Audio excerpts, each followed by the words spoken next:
Hey, what's up guys, and welcome back to the channel.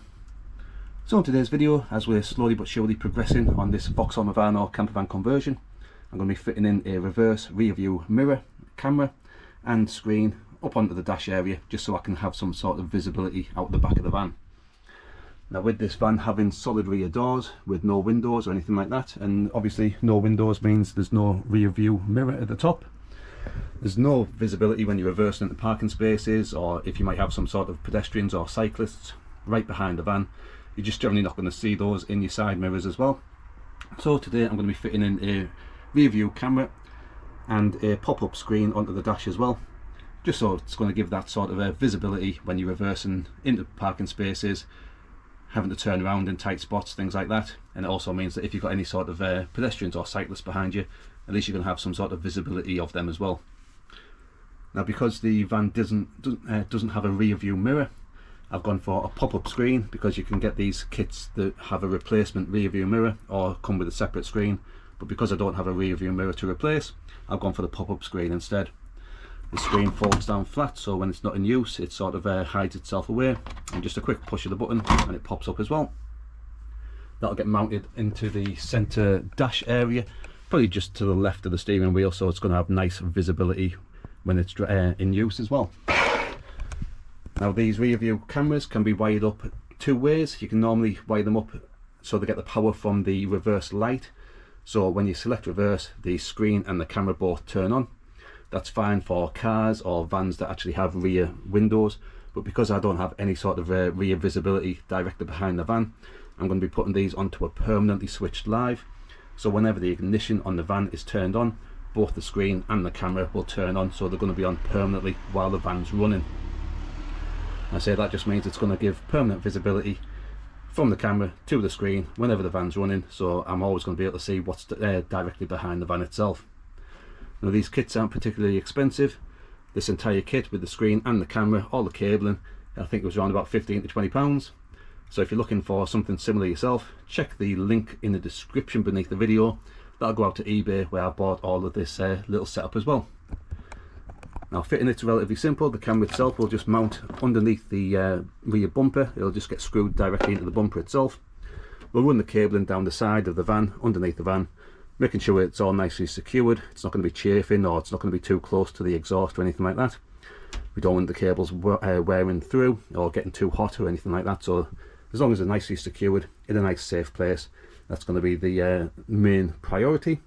Then we'll have the cabling ran up the side pillar. I've already got the side steps out for the driver's side as well. And as I say, we'll get the screen mounted onto the dash area, and as I say, once it's all fitted in place, we should have some nice visibility coming out the back of the van. So let's get cracked on. Let's get the camera mounted in place, get the cabling ran, and we'll see what it looks like when it's all finished and fitted. So let's get it all in place.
Right, so after doing a lot of research online to try and find out what was going to be the best switched live to use, I decided to take the radio out. The radio has a 12-volt power feed, and it also has a switched live feed, which means that the radio only ever works when the key is turned on.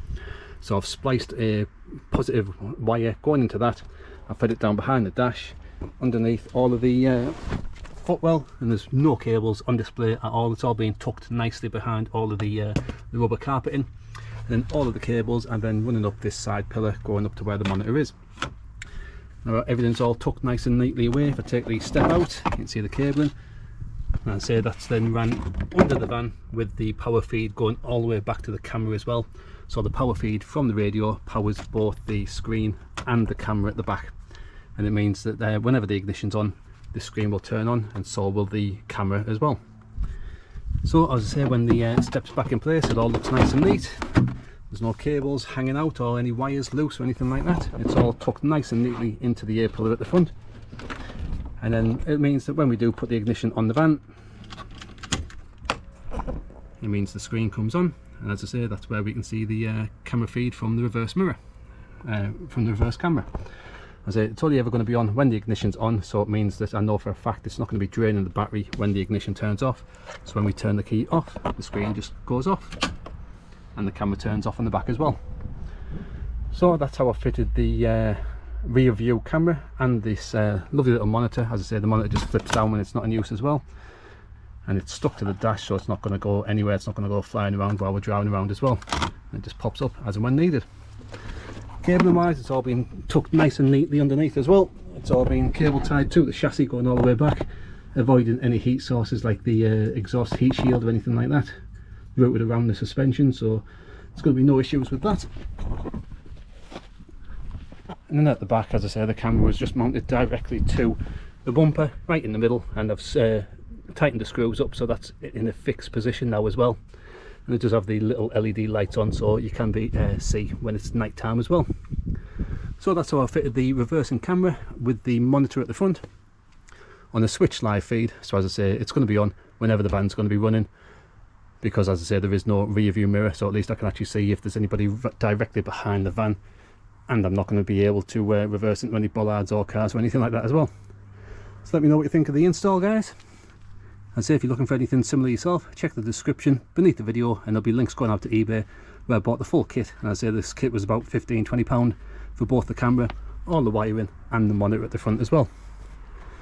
So let me know what you think of the install.